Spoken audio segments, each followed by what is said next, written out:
Welcome to Spirits Podcast, a boozy dive into mythology, legends, and folklore. Every week, we pour a drink and learn about a new story from around the world. I'm Amanda. And I'm Julia. And this is episode 157, Ask Baba Yaga with Taisia Kitaiskaia.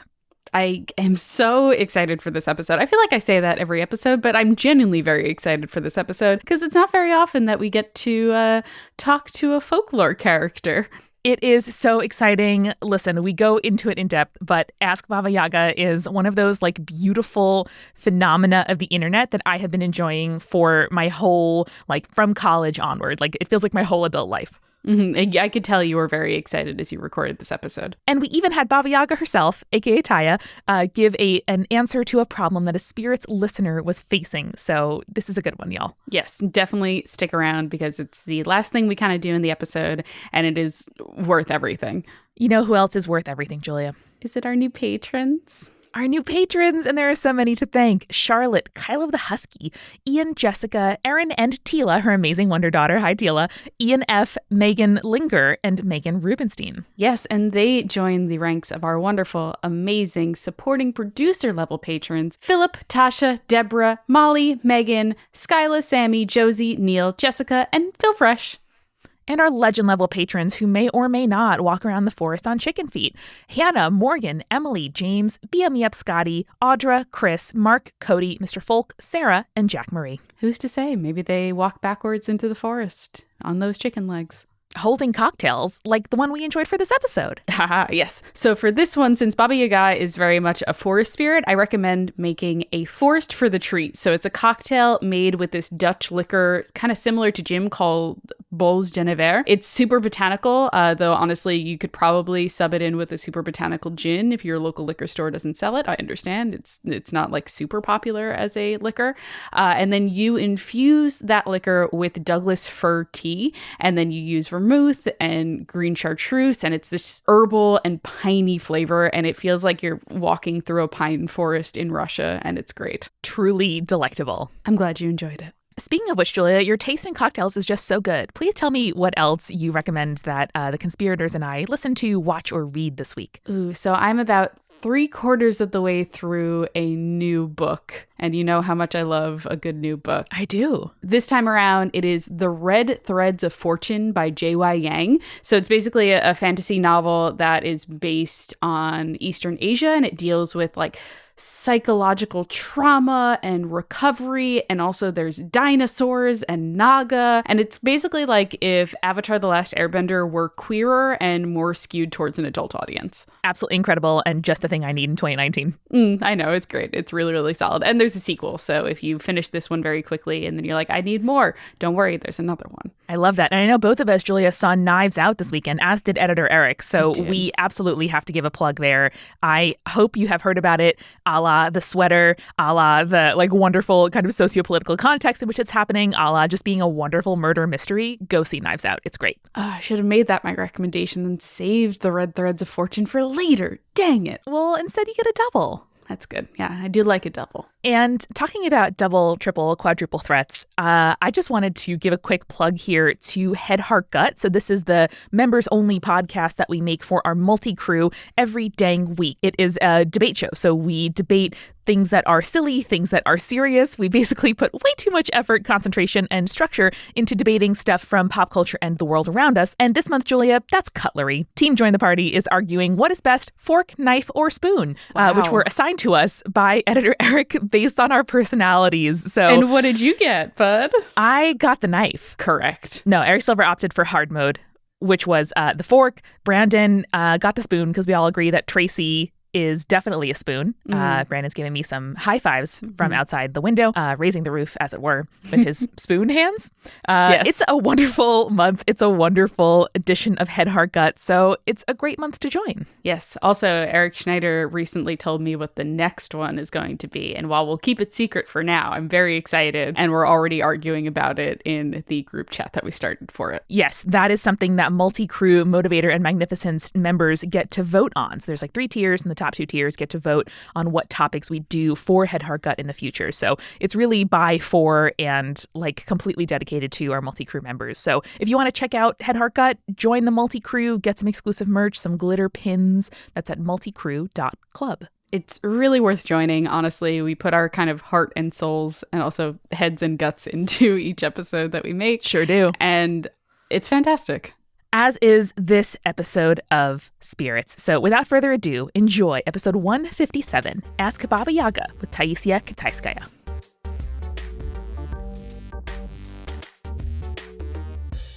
We are so excited to welcome Taisia Kitaiskaia, who is a writer of The Nightgown and Other Poems coming out next year, Literary Witches from 2017, and one, soon to be two books called Ask Baba Yaga. I am so stoked to have her here. I've been reading her work for like 5 or 6 years. The Ask Baba Yaga column on the Hairpin. It's amazing. You will see why I am so obsessed with this column. So Taya, welcome. Hello. Welcome. Thank you so much for joining us. I know Amanda is extremely excited. And while I'm not as familiar with your work, I am also I was sold on just the name of it itself.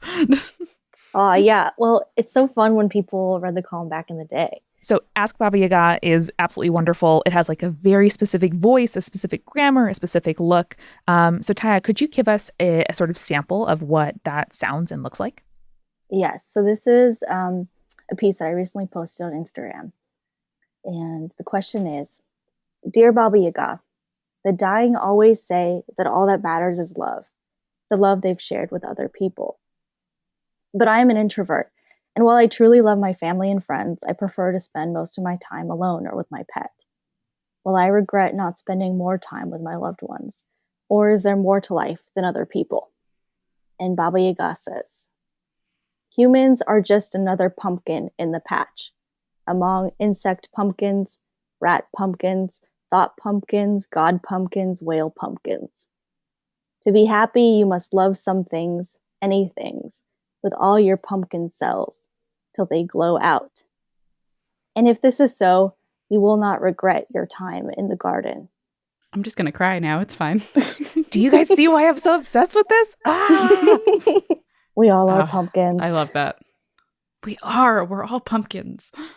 I can hear what I know to be the grammar, which is like YR for your. Yeah. How did you kind of get to like the appearance and grammar of the Baba Yaga column? Yeah, I just felt like Baba would have her own style and her own way of writing things. And that's YR works for her. I like it because it looks spiky to me and irreverent. I remember, a lot of people get angry about the way this is laid out and that it's kind of... Well, clearly they don't get it. They don't get it, man. But I remember one person being like, yeah, so I guess Baba's just like an internet troll with her YR. Yeah, that was that's funny. definitely how it works. I mean, yeah, but also no. Right. She is an internet troll of the best kind. And I like the punctuation too, because it like there's a lot of semicolons and colons and weirdly placed commas. And those, I think, they kind of create natural breaks because in a way these are poems, but there's no line breaks. So I think they create pauses. And they also, to me, suggest this kind of like landscape of like bones. So in Baba's hut, it's surrounded by this fence that has skulls on like posts, human skulls. So oh my God. So yeah. And she eats a lot of people and other things, so there's bones kind of scattered about. And it's the anti-white picket fence. It's like the bone. That's fence. true. Yes, Baba is the anti-wasp for sure. But Taya, I would love to hear a little bit from you about Baba Yaga and her place in your life, maybe starting with her as a literary trope and then a bit more about your kind of folkloric and mythological upbringing. So my family is from Siberia, from the Irkutsk region, and which is like by Mongolia. It's around this huge lake called Lake Baikal. So that's where we were all born, and then we came to America when I was 5. So kind of my earliest memories are being around this lake and this really dense forest during the summers, because most Russians have a dacha, like a summer house, even if you're poor. And this was still in the Soviet Union, so everyone was poor. Yeah, so we would go and hang out in this forest every summer, and I just had this really strong sense that Baba Yaga was in the woods. And I must have heard stories about her, and then certainly since then I've like absorbed specific tales, but she was a very strong figure back then. And so Baba Yaga, for people who don't know, is this Slavic folklore being who's a witch. She's an old crone, and she lives in a chicken-legged hut. So a hut with chicken legs. Iconic. Yeah. Such Big, an thick aesthetic. chicken legs. Yes. And they So kind of scary. move around Such a at dinosaur. will. I know. Yeah. Chickens are a big deal, I feel like, in folklore. And so this is like the ultimate chicken. So yeah, so she lives in this hut that kind of moves around. You can tell that if you come upon the hut in the woods, you can tell it to turn around. And there's like a certain phrase that you say. It's like, chicken hut, turn around, show me your gate, and turn your back to the forest. Ooh. Yeah. But it also, like, in different interpretations of Baba Yaga, like, there's really wonderful animations for children about her. Like, the hut kind of gets a mind of its own and runs away. Ooh. So the figure herself, she's often depicted as like very ugly, and she's very ambiguous. So she's morally ambiguous, and that's what I love about her. Is like, in some of the stories, she's absolutely the villain, and she's trying to eat everybody who comes to her hut, or she'll like find you and try to eat you. And then in some of the stories, she's the donor and the gift giver and the teller of advice. And she'll give you like a special magical object to get you through. And in many stories, she's kind of both. Like, you'll come to her hut, she'll try to eat you. She'll be like, okay, let's get ready. We'll bathe you and then eat you. And then you're like, no, give me a bed, give me food. And she's like, all right. And then she'll like just change her Very mind. polite. I know. She's very unpredictable. So I love that about her. She's kind of like, I feel like, does things on a whim. So that's kind of where the idea of the column came from, is that sort of being able to come to her hut with your burning questions, something that's worth kind of laying down your life for and risking being eaten, and her in this moment being the good Baba and helping you out. I love that. Is there any sort of like advice for how not to get eaten by her? Like, is there a way you're supposed to act, or is it just kind of like being honest or distracting her? Like, what's the sort of like fairy tale logic? Yeah, I think in some of the tales, she puts you through sort of a test. So you'll have to clean her house or like make a feast for her in kind of an impossible amount of time.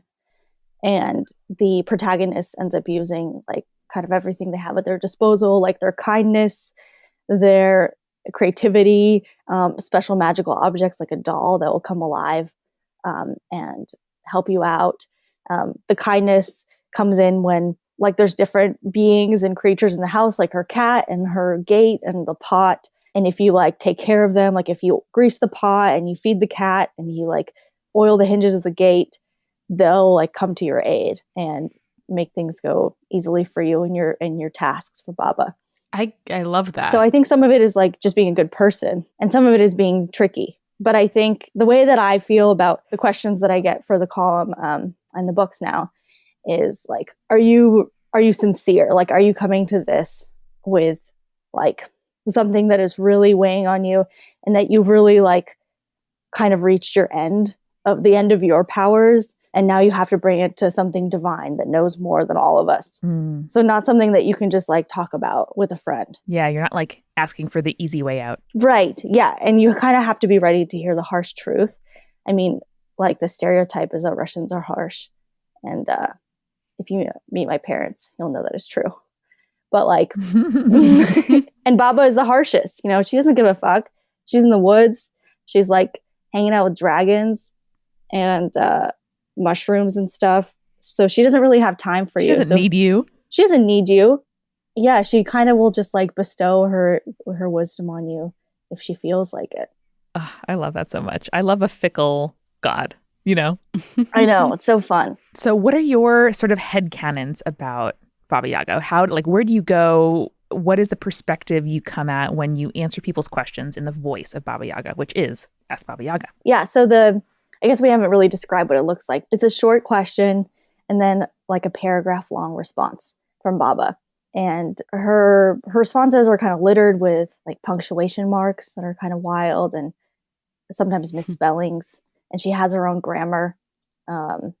So the perspective that I take, I guess I really, I feel different things about how I access the voice of Baba at different times. Sometimes I feel like it's just kind of a literary persona. And then sometimes I feel like I'm really channeling this really ancient figure in the collective unconscious. And sometimes I feel like I'm like somewhat possessed, but in a fun way, like you would kind of carry a character around with you and they just start to have a life of their own. So I really just kind of like, when I get a question, I usually have my human response to the question, like, oh boy, or like, oh, you should really do this. Or, I have my own little like pedestrian responses. And then I sort of wait for, I like put those aside and I wait for Baba's voice to come in with her particular language. Once I feel her language come in and her images start to settle in and they surprise me, that's when I know that I'm answering from something else that's not just me. I love that so much. Yeah, that's incredible. And it really reminds me, just because my background is very much like ancient history and religion thereof. It very much reminds me of like the channeling of gods and goddesses through like priestesses and ritual and stuff like that. And it's so fascinating to see that in the modern culture, and the way that you describe it is so like ancient, but also modern at the same time. It brings me such joy to hear you talk about it like that. No, I was just going to say, so I was like aware of Baba as a very small child, but then she came to me in my modern life and as an adult in a mystical way, because she's a character in a play that I was writing. This is 2013. And I did like an interview with her in my notebook, like asking her questions about what she liked to eat and where she lived and what her house was like. And then, so it was kind of like an automatic writing exercise. Then she started in her answers, that I was writing down, she started asking me questions. She didn't want to answer any of my questions. She was like, all right, Taya, what's up with you? We're all worried about you here in the forest. And then I heard this clang in my oven. And I was like, oh Baba, because she's such a domestic creature. Like, she's a forest witch, but her hut is a big deal, and everything that goes on in her kitchen is very much part of her like kitchen witch magic too. So I was like, oh, she's here. And it was a little spooky. It was like the middle of the afternoon, hot Texas summer, dark inside, trying to keep the sun out. And then I was like, this is spooky. And I told one of my friends about it, the playwright Eva Suter. And Eva was like, you know what? I would love to get advice from Baba Yaga. You should start, canvassing questions. So that's what I did. And then it got on the hairpin. Ah, that's so amazing. Speaking of like domestic ritual, is there something that you do or smell or any kind of like physical rituals that you do before writing Ask Baba Yaga? Yeah, I do actually. I didn't do this before, but as I've kind of, I'm not a true practicing witch, but I know people who are. And as I get kind of deeper into witchery and just learn more about it and encounter people who actually work with magic, I'm just like, oh, this shit is really real, and I don't want to like, I get more protective of this portal that I'm opening and closing, however you want to think about it. So I do have some sage and I have some Palo Santo, and I'll usually burn one or the other and make kind of a protective circle around me and my typewriter, which is where I do the Baba questions and answers, because she doesn't like technology. So I have to like keep it chill with the typewriter. So that's what I do. That's so amazing. And you actually answered a question from a spirits listener, which we're going to get to at the end of the episode, that I am beyond stoked to hear. Julia, the first of the month has new significance to me, not just as the, beginning of the month in your planner. And remember in high school, we used to try to like say the first word of our month. You ever do that? Where it's like, oh, my first hello of the month. Oh, no, I didn't. I know the old like folklore tradition of saying white rabbit, white rabbit, white rabbit when you first wake up on the first day of the month is like good luck or whatever. Well, the adult version of that in my life is I have to send so many invoices on the first of the month. I have to invoice all of our sponsors. I have to pay all of our moderators and transcribers and studio technicians. And it makes it really, really simple when I use Honeybook for that. Otherwise, I would be in giant spreadsheets tracking like dozens and dozens and dozens of payments. And I'm not about that that life. HoneyBook is an online business management tool that organizes client communications, bookings, contracts, and invoices all in one place. Whether you're a freelancer, entrepreneur, or small business owner, it is going to be helpful to you and integrate with services you already use like QuickBook, Google Suite, and Excel. It can help you automate your busy work with templates and all kinds of other ways to help automate busy work and help you get back to what you actually want to do, which is, your business. And right now, HoneyBook is offering our listeners half off, 50% off when you visit honeybook.com/spirits. That applies to both monthly and annual plans at honeybook.com/spirits. Yep, that's 50% off your first year by going to honeybook.com/spirits. Now, Amanda, I know that you've got such skills being our CEO and amazing person all around, but I know you're also always trying to learn something new. So tell me, what'd you learn new this month from Skillshare? I learned, Julia, some things I never knew about caring for plants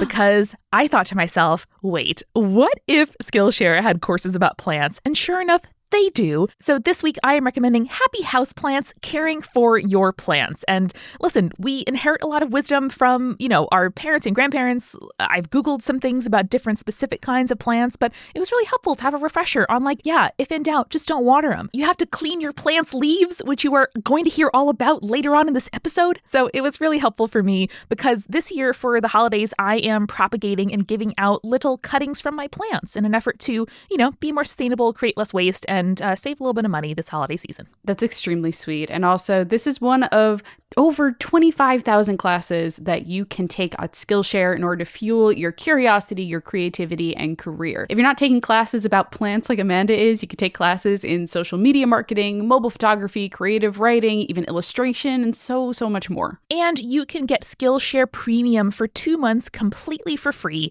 at Skillshare.com/spirits2. That's spirits and the number 2. So get unlimited access to all 25,000 plus of their classes for free at Skillshare.com/spirits2. Yep, that's Skillshare.com/spirits2. Amanda, I'm in a bit of a tricky situation right now because I currently have my cousin staying with me as he finishes up his classes for college for the semester. And he arrived last night after taking his exams extremely hungry. And Jake and I usually only cook for 2. So what did I do?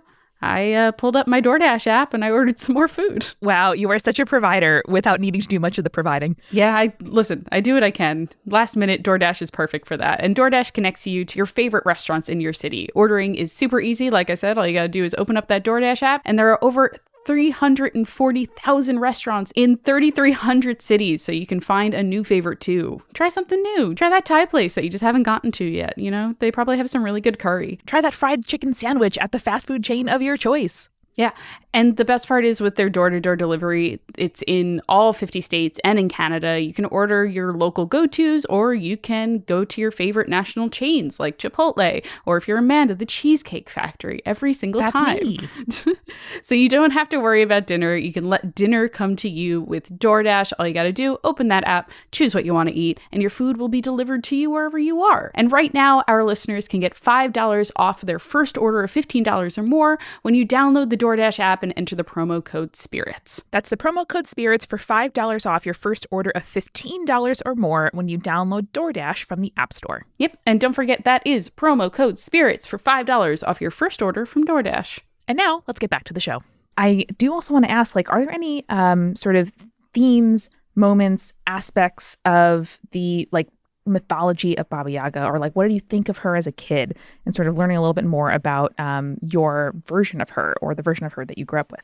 Yeah, I think what I liked about her as a kid is she was definitely scary, but she also was very independent, and I love that she was alone. She was alone in the woods, doing her own thing, having her own sort of imaginative eternal life there, which is kind of like my dream for life, for myself. Even though I'm also a normal person, I'm married, I have friends, I love to live in a city. But there's something about that image of an old woman who doesn't give a fuck in the woods and who's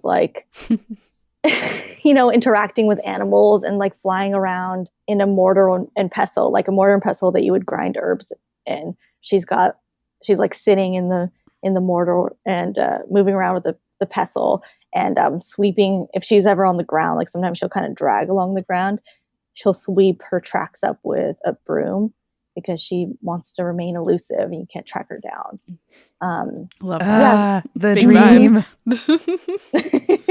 Yeah, I so haven't bought a mortar and pestle yet for my kitchen, and I feel like part of the reason why is because I just want it to be perfect and like she would use, and I need to have like an extremely witchy one.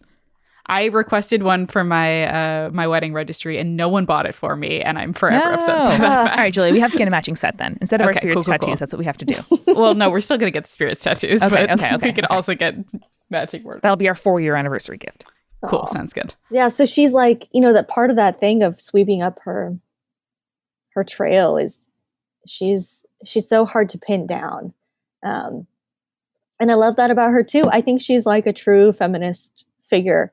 And, part of the like reclaim the witch movement, where feminists have started to see the witch as this figure of empowerment and creativity and independence from relationships. So many of the other female archetypes are defined by men and children, but she's just her own being, and she's defined by her creativity and her ability to change the world and make it magical and delightful for herself. I think even as a child, like that held appeal to me, and it's she's only become more important to me over time as like an aspirational figure, really. Yeah, from the sort of silliest aspects of like, you don't know where I live. Like, I can invite you over, but that doesn't mean you can come drop by anytime. That appeals to me so much. But Right. also the idea that, she isn't good or bad. She's her own person. You have to treat her like a person and not just like a vending machine of good or bad consequences, which is how a lot of kind of archetypal figures feel to me sometimes in fairy tales. Yeah, that's true. Yeah, and like the villainous aspects of her, I think there's scholars who study her, and I'm not a scholar, but what I've kind of picked up and what I suspect is that she used to be perhaps more of a positive figure. There's some evidence that she was like a Slavic deity, like a goddess of death and the forest, or a goddess of wisdom. And I think maybe with Christianity and, with a more patriarchal society, she became more of this like fearsome, cannibalistic, ugly, hateful thing. But it's not hard to like dig behind that, and like the stories do have her being this wise gift giver. Totally. And what was the kind of like boogeyman like rules to her? If you did something bad? Was it if you like went off unsupervised? If you encountered her, is there something you were supposed to do to stay safe as a kid? Right. It would really have to do with going into the woods, or it would also be like a trial. Sometimes you go into the woods by yourself, but often you'd be looking for something, or you'd be sent by somebody. Like there's a lot of stepmother stories that are common in, fairy tales all over the world. But like, kind of an evil stepmother sending her stepdaughter out to basically die in the woods. And then the stepdaughter finds Baba Yaga. And, that's not where her troubles end. Like she still has to go through the tests or, outsmart Baba. And, at that point, Baba can be villainous or good. But yeah, I think you have to get lost. I think that's one of the things. And then if you can make it out alive is sort of up to you, and sort of up to chance and how Baba is feeling too. I like that. I like that being lost is a part of her narrative, because it implies that you're kind of having to let go of the society around you in order to experience her. And that fits with all of her stuff about like hiding her trails and being a forest spirit and, being like in the dark parts of the woods. I love when all mythology kind of adds up together. It's one of my favorite things. Yeah. Yeah. And the advice angle here is so clear. Like, I think this is such a natural pairing, because you do sometimes, like, it feels like you are completely lost in whatever problem or hardship you're facing when you turn to someone for help. And from the sort of qualities you described earlier of what a good question is for your column and your books, it sounds like truly being like lost in the woods is sort of the place that you work the best. Mm-hmm. It just occurred to me, like, there's a couple of other special characteristics about Baba that I think are worth noting. One is she is the only witch in mythology, like world mythology, who has a name. She's a really distinct personality. And the other thing is that perhaps because Russia, and she's not just a Russian witch, she's, present in Ukrainian, Belarusian, and also West Slavic folklore. But, Eastern Europe is kind of far flung out there, especially once you get out to Siberia, where she also has a presence. Perhaps because of that, and perhaps because of Christianity coming late to the Slavs, it was like in the 1100s that like Kievan ancient Rus converted to Christianity. There's still a lot of pagan beliefs that are like very much alive in Russian and Slavic culture to this day. Like, I think Baba Yaga has always been kind of a mythological figure rather than someone that people believed in as being like a real spirit. So that's debatable. But there's definitely other spirits that like people do believe in to this day. Like there's the domovoy, which is like the spirit of the house, who you have to appease in certain ways. And then there's the leshe, which is the spirit of the forest. It's like when things go wrong or when you're lost, he can kind of be good and bad too. And then there's the banyik, which is a spirit of the banya, like the sauna. That's actually one of the ones I'm not super familiar with. Could you give me a little bit more information about that one? Yeah, it's just like it's kind of like the domovoy of the banya. I forget what the spirit does, but I think it's like, if things go wrong or right, you can blame them on the banyik. Interesting. Yeah. Little furry creature. That's something that I enjoy about Russian culture to this day. I haven't been back to Russia since I was a kid, but just like how it lives through my family and friends. This like pagan world of otherworldly beings is like still very much alive. Yeah, it really feels so vibrant, like a part of society that you might not see all the time, but has rules, codes, norms, jokes and all that kind of stuff. A lot of humor to me as an outsider is what kind of marks Russian folklore, which might sound a little bit, I don't know, like discordant, but that really is the impression I get.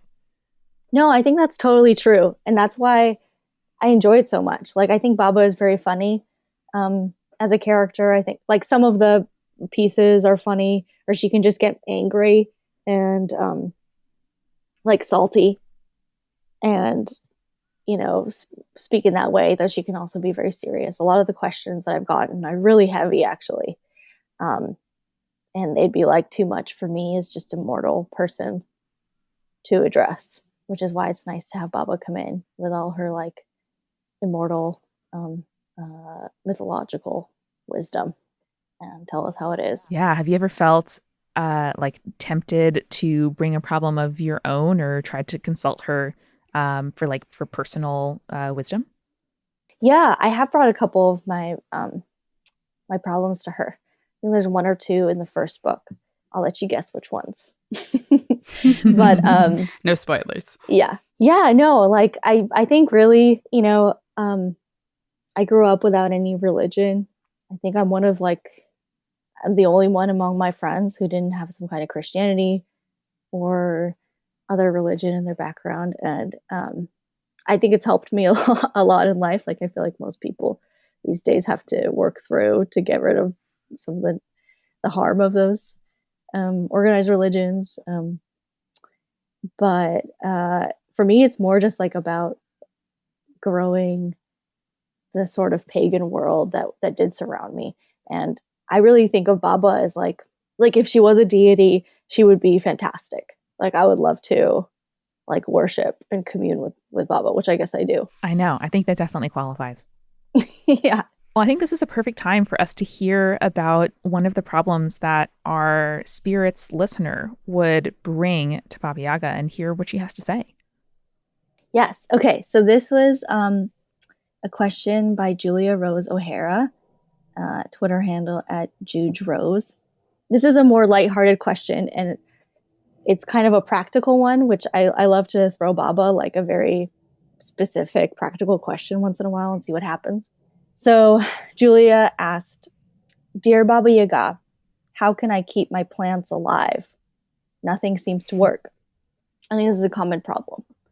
All right, so Baba Yaga says, did you know your plants are wise gnomes, scheming of climbing over castle walls to overthrow monarchies? Their minds have spires and chambers. They speak in many tongues, receiving love notes from the sun and sending nasty ones to certain detested rabbits. They are sometimes lusty, brooding, always philosophical. They are earth animate. How can you please them if you ignore their true beings? Listen close. Maybe they do not wish to live in your house at all. Oh, it's so good. It's really, really great. I love that so much. Oh, that's so wonderful. I want my plants to be lusty gnomes, personally. Well, I think they are. I'm only able to keep anything alive via one of those hydroponic systems. Otherwise, everything dies. Yeah. Listening It's to your never worked plants for is a me. very good piece of advice. It's very Yeah, practical. what are their hopes and dreams, you know? What are their views Maybe they want to be on outside. the universe? Yeah, Mm-hmm. totally. Maybe they want to kick this bucket and be reincarnated somewhere else. Yeah. Maybe they Valid. like had a lover in the greenhouse and then you took them from their lover. That's Oh, fucked no, up. that makes me Don't so do that. sad now. I know. Once you start thinking about it, it gets really heavy. Oh, man. Makes me very concerned for the warren of rabbits that live in my backyard. I know, but you're not Oh, going to yeah. watership down them. Like they have No. they have their own society. You're not going to mess with it. No. They rule my backyard. They have free reign compared to me. I can't think of a better note to end on as I stare out of the studio window at my jungle of plants here in the office. Mhm. I'm going to listen to them for a little You bit. should go ask and see Aw. if they want to like go for a walk or something, Amanda. They do look pretty Yeah. lusty. They have a lot of tendrils. They do. Yeah, put them in a wagon, you know? Take them for a spin around the neighborhood. That's what I'm saying. We had the I love park that. right down the street. They would love it. You know, they love being misted. That's been my like plant care tip. My grandma was like, man, you got to mist them every day. I was like, oh God, I didn't know that. So I give them a little spritz in the morning when I come into work, and they love being wet. They're very lusty. This is very erotic. Yeah. Oh, yeah, we're fully there. Amanda the other day was watering the plants, and I watched her like slowly rub each leaf down. I'm like, "What you doing, bud?" She's like, "If they get dirty, they can't get the sun." Well, we did a I was lot of like, construction in the office. I don't do this every time I water my plants. There would be Okay, like hundreds sure. of leaves, but I had to clean off the giant monstera leaves because there was like plaster dust on them, and then they can't photosynthesize. Julia, you wouldn't want that. No, we would never want that. Well, I listened to a podcast episode about Jenny Slate, and she has a long thing about her plants and how she has all these house plants that she takes care of, and it's like an important thing for her to be grounded and in touch with life. And like she made the point that if you can keep your plants alive, like there's something going right with you spiritually. Ooh, that's a good yeah. point. Yeah. Anyway, I think Jenny Slate might be a witch. I think it's only a matter of time. Like 80% likely, I feel like. Yeah. She is definitely some kind of deity. Absolutely. Taya, thank you so much for joining us and telling us all about your process and your Baba Yaga. Can you let everybody know where they can get your books or follow you online? Yes, so you can follow me at Taisia.Kitaiskaia. And I know no one knows what that's spelled like, so it'll be in the show notes, I imagine. And you can find my books wherever books are sold. Try your local bookstore. And I have an oracle deck too for my oracle and tarot people. It's based on my book Literary Witches, and it has portraits of women authors throughout time as guidance for your spiritual life. Oh, I love that. And yeah, so on my Instagram at Taisia.Kitaiskaia, I post a weekly Ask Baba Yaga piece for start building towards my book, which will be out in fall 2020. And that'll be the second Baba book. And it's called Ask Baba Yaga, Poetic Remedies for Troubled Times. We need it. Yeah, we do need it. We need the Baba. Always need Baba. Taia, thank you so much. Thank you guys so much. And listeners, remember, stay creepy. Stay cool. Thanks again to our sponsors. At honeybook.com/spirits, you can get 50% off your first year, either monthly or annual plans. At Skillshare.com/spirits too, you can get 2 free months of Skillshare Premium. And on DoorDash, use the code SPIRITS for $5 off your first order of $15 or more when you download the DoorDash app and enter promo code SPIRITS at checkout. Spirits was created by Amanda McLaughlin, Julia Shafini, and Eric Schneider, with music by Kevin MacLeod and visual design by Allison Wakeman. Keep up with all things creepy and cool by following us at Spirits Podcast on Twitter, Instagram, Facebook, and Tumblr. We also have all of our episode transcripts, guest appearances, and merch on our website, as well as a form to send us your urban legends at spiritspodcast.com. Join our member community on Patreon, patreon.com/spiritspodcast, for all kinds of behind-the-scenes stuff. Just $1 gets you access to audio extras with so much more available too. Recipe cards, director's commentaries, exclusive merch, and real physical gifts. We are a founding member of Multitude, a collective of independent audio professionals. If you like Spirits, you will love the other shows that live on our website at multitude.productions. And above all else, if you liked what you heard today, please share us with your friends. That is the very best way to help us keep on growing. Thank you so much for listening. Till next time.